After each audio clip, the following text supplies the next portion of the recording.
metaleros, ¿qué tal? ¿Cómo estáis? ¿Todo bien? ¿Todo correcto?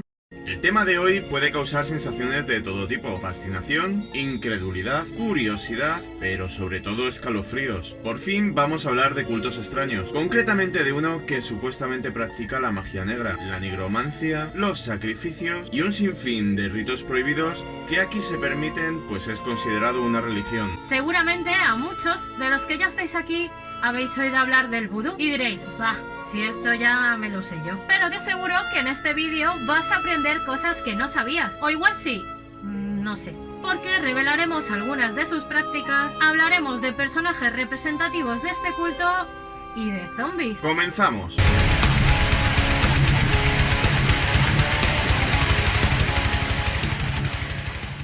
Los zombies. ¡Ay, cómo molan los zombies! Esas películas de George A. Romero, tan grandiosas como La Noche de los Muertos Vivientes, El Día de los Muertos, La Tierra de los Muertos Vivientes y un largo etcétera de títulos de este director y otros directores, ya que parece que el género no pasa de moda.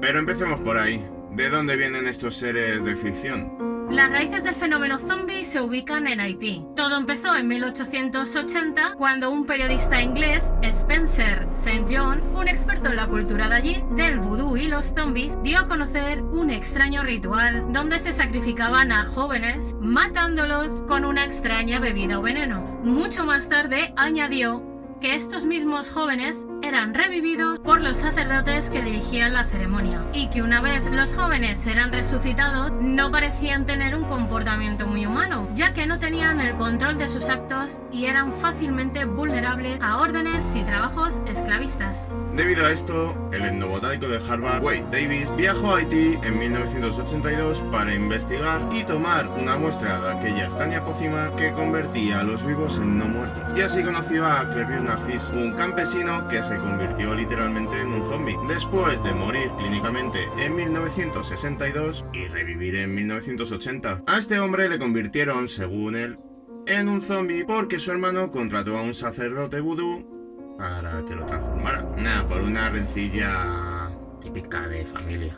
Una herencia. El zombie en cuestión contó que él escuchó la voz del sacerdote que le decía que se levantara. Una vez se levantó de su tumba, recibió una brutal paliza que lo dejó inconsciente. Y después fue llevado a una plantación para trabajar como esclavo hasta que su amo murió y quedó libre. Pero la primera fuente donde aparece la palabra zombie fue del escritor Moreau en 1797, refiriéndose a la creencia que tenían los haitianos sobre los revividos, aunque el primer caso de zombificación documentado es el de Felicia Félix Mento, una mujer que murió y se le dio sepultura en 1907 y que muchos aseguraron ver 3 décadas después. De hecho, en 1937 este caso fue investigado por la norteamericana Nora Neale Hurston, y todas estas zombificaciones se hacían bajo el amparo de su religión, el vudú, como venganza o castigo por algo. Pero, ¿qué es el vudú? El vudú es una religión originaria de África Occidental, donde actualmente sigue siendo practicadas por miembros de las etnias Ewe, Kabye, Mina y Fon de Togo y Benín. De forma original y más primitiva, son ellos los que practicaban aquellos ritos. De hecho, la palabra vudú viene de vodun, la palabra que usaban los Fon para definir a los espíritus. Esta religión fue desarrollándose durante el periodo de dominación francesa en Haití, a raíz de la mezcla de creencias, ya que ellos llevaron el catolicismo a principios del siglo XVII. De aquí empiezan a salir muchas variantes debido al sincretismo de mezclar el vudú más primitivo con el catolicismo y al llevar a los haitianos como esclavos a otros países. E incluso se han desarrollado religiones derivadas como la Umbanda y la Yoruba o Santería. Aunque para ellos se tiene presente al dios católico, no suelen recurrir a él, sino a otro tipo de entidades o representantes humanos. Se recurre a los dioses menores o espíritus llamados loas, que habitan en ríos, valles y montañas, quienes aconsejan a los vivos y son invocados mediante rituales realizados por el Hongan, el sacerdote o hechicero, dependiendo de su función. Porque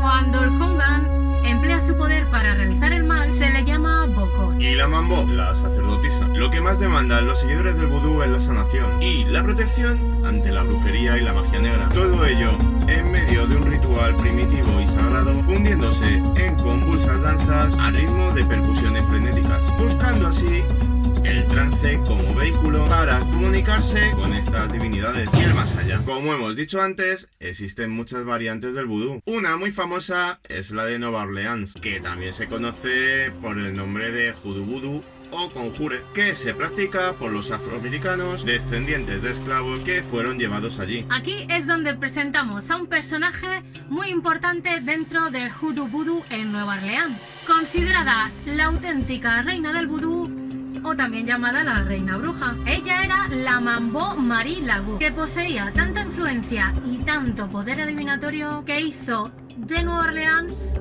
su propio reino. Marie se convirtió en un referente importante de la comunidad, pero también era muy temida. Se sabía, porque sí, era algo que se sabía, que conocía pócimas que eran capaces de causar graves enfermedades e incluso la muerte. Para estas pócimas usaba toda clase de aceites, hierbas, huesos, animales o partes concretas de ellos, cabellos, uñas, también clavos, tierra sucia, reliquias sagradas para ellos, objetos personales. Se dice que todo esto se lo enseñó Dr. John o Barrio John o Príncipe Juan, como también se le conocía, con el que mantuvo una relación y que todos tenían como un importante rey vudú. Pero vayamos al principio de la historia de Marie, hija de una esclava liberada llamada Marcetta Marghetto y de Charles Lebu, un hombre rico de negocios. Según dicen, según fue creciendo, Marie se fue convirtiendo en una jovencita de buen ver y acabó casándose con un afroamericano libre procedente de Haití llamado Jacques Paris. Aunque la mayoría de investigadores dijeran que Marie y Jacques no tuvieron descendencia, los registros de la Catedral de San Luis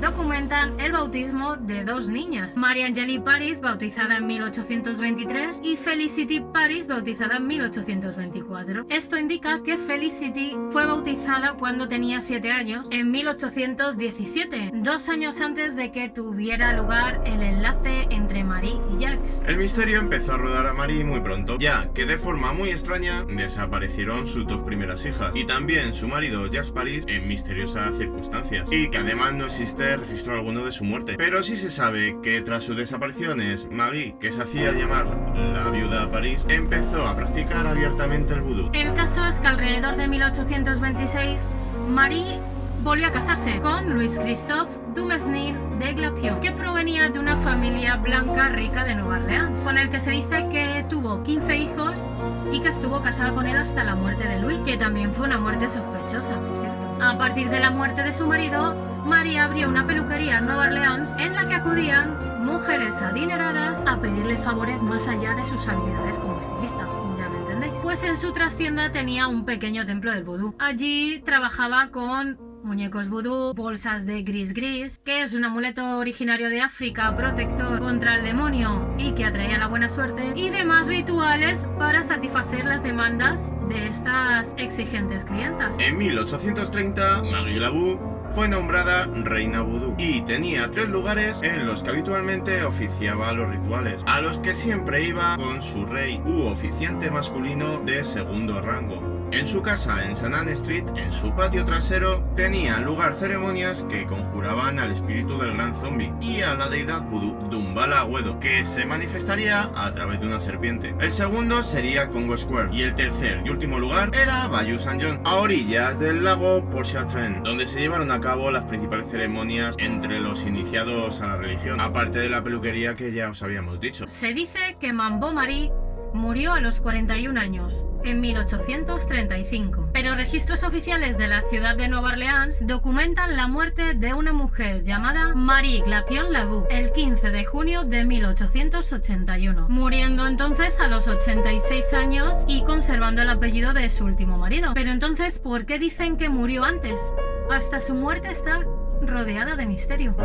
¿Os acordáis de que era considerada una gran influencia y que tenía un gran poder adivinatorio? Pues lo que sí sabemos es que después se descubrió es que ese poder en realidad estaba basado en una red de informantes que tejió mientras trabajaba en la peluquería. Pero sí era una gran maestra mezclando plantas. De hecho, tenía un famoso elixir de la juventud eterna, pero que solo le funcionaba a ella. Cuenta la leyenda que después de morir Maggie, una de sus hijas, también llamada Maggie, cogió las riendas de su legado vudú y se rumoreaba que no era su hija, sino la propia Maggie, que no había muerto y se mantenía joven. Aunque bueno, Maggie segunda, la hija, se lo tenía muy creído y conseguía el respeto de la gente a base de amenazas y provocar el terror en su comunidad. Además, acabó convirtiendo la Maison Blanche en un burdel de lujo. Y a pesar de eso, la gente creyó en esos rumores sin cuestionar que fuera su hija. Y ahora damos un salto hacia atrás y volvemos a las investigaciones del etnobotánico Wade Davis, el que viajó a Haití para recoger una muestra, ¿lo recordáis? Pues la cogió, ya que él creía fervientemente que entre los secretos de estas zombificaciones, una razón totalmente científica, con una explicación médica, ya que a simple vista podría parecer un anestesiante muy potente que conseguía rebajar las constantes vitales hasta tal punto de no ser detectadas, como ocurre con la catalepsia. Tras coger la muestra y analizarla, el etnobotánico denominó esa sustancia como el polvo zombie y se encontraron varios tipos de neurotóxicos como tetradotoxina, datura metel, datura stramonium y mucuna pruriens. La tetradotoxina se puede encontrar en algunas especies del pez globo y el efecto es solo sobre los estímulos nerviosos y la víctima está consciente en todo el momento de lo que pasa a su alrededor. Así que sí, la persona ve cómo es enterrada viva. Imaginaos la agonía. Las plantas que os hemos dicho tienen un efecto alucinógeno, además de provocar amnesia en el individuo. Por último, la mucuna pruriens es una planta con componentes psicomiméticos. Una vez desenterrado, el zombie es alimentado con una pasta de atropina y escopolamina, que son disociadores alucinógenos que impactan sobre los neurotransmisores y las endorfinas del cerebro. Así que, como veis, esta clase de magia conoce muy bien su entorno y sabe utilizar esos recursos para hacer mucho daño si quiere, realizando drogas tan potentes como esa. De hecho, aparte de los muñecos, los amuletos y la zombificación, suelen realizar otro tipo de prácticas a la hora de perjudicar a alguien, como la de dejar objetos previamente preparados en la puerta o cerca de los domicilios de las víctimas, o incluso bajo su almohada. Y aunque para la mayoría de la gente estas prácticas pueden resultar supersticiones, existe una verdadera creencia para los practicantes del vudú. Y sino que se lo digan al pobre Narcís, la paliza que le dieron, que se convirtió en el zombie real más famoso del mundo, porque de todos los rituales que se practican en el vudú, el de la zombificación es una práctica totalmente real. ¿Qué pensabais? ¿Que los zombies iban ahí a cerebro? Se cuenta que una vez que murió el amo o bocor de Narcís, fue encontrado por ahí deambulando con la mirada perdida y todo ido, como aquí los fines de semana, y que finalmente fue hospitalizado y mejoró bastante el hombre, aunque de tantas sustancias el cerebro se le quedó algo dañadito. No drogas. Más zumitos. Una vez recuperado, pudo recobrar la memoria y contó que recuerda ser sometido a un ritual vudú y que llegó un momento en que su cuerpo quedó totalmente paralizado, sin poder moverse ni gesticular, así que le fue imposible pedir ayuda. Narcís se enfrentó al horror de ver cómo le enterraban vivo. También contó que cuando le desenterraron trabajó sin descanso junto a otros esclavos zombies, hasta que murió el dueño, que entonces ya pues todos los zombies empezaron a deambular sin rumbo. Pero Narcís, como era más listo y encima se le estaban empezando a pasar los efectos de la droga que le seguían dando, recordó de repente por qué acabó siendo un zombie. Así que antes de regresar a la aldea se aseguró de que su hermano pues ya estuviera muerto. Otro elemento clave para los rituales del vudú son los bebés. No confundir con bebés. Bebés sí, bebés no. Símbolos o sellos que se corresponden a los Loa. Estos son muy importantes a la hora de la invocación para poder pedir la protección. Se traza el sello del Loa que se quiera invocar sobre el suelo, usando por lo general harina de maíz, y se les coloca sobre ellos o al lado los sacrificios u ofrendas a estos espíritus. Por ejemplo, el bebé más importante podría ser el bebé de Gede o el Barón Samedi, que es el líder Loa de los Gede, y es este. El Barón Samedi suele representarse con un sombrero de copa, un frac o traje de chaqueta negro y un rostro cadavérico o pintado como una calavera, con algodones en los orificios nasales como los enterramientos haitianos, y tiene una voz nasal. Suele llevar gafas de sol negras y está sincretizado con San Martín de Porres. Hay que ver las tortas con este. Su personalidad destaca por ser libertina. Le encanta beber ron, aunque nosotros lo hemos representado con bourbon, por eso del guiñito a Nueva Orleans. Y le encanta fumar puros, así que en sus rituales de invocación son cosas que no pueden faltar. Es el espíritu o dios de la muerte, pero también es un dador de vida, siempre que crea que merece la pena. Sus poderes son especialmente grandes cuando se trata de maldiciones vudú, incluso cuando alguien ha sido afectado por un maleficio que lo lleva al borde de la muerte. Este no morirá si el varón se niega a cavar su tumba. Podemos encontrar el vudú en la cultura popular y a la figura del varón Samedi, que hasta sale en una película de Disney. ¿Sabes cuál es? Si lo sabéis, dejadnos el nombre en los comentarios. Bueno, podríamos contaros un montón de cosas sobre el vudú, pero que no creo. ¡Nos Venom!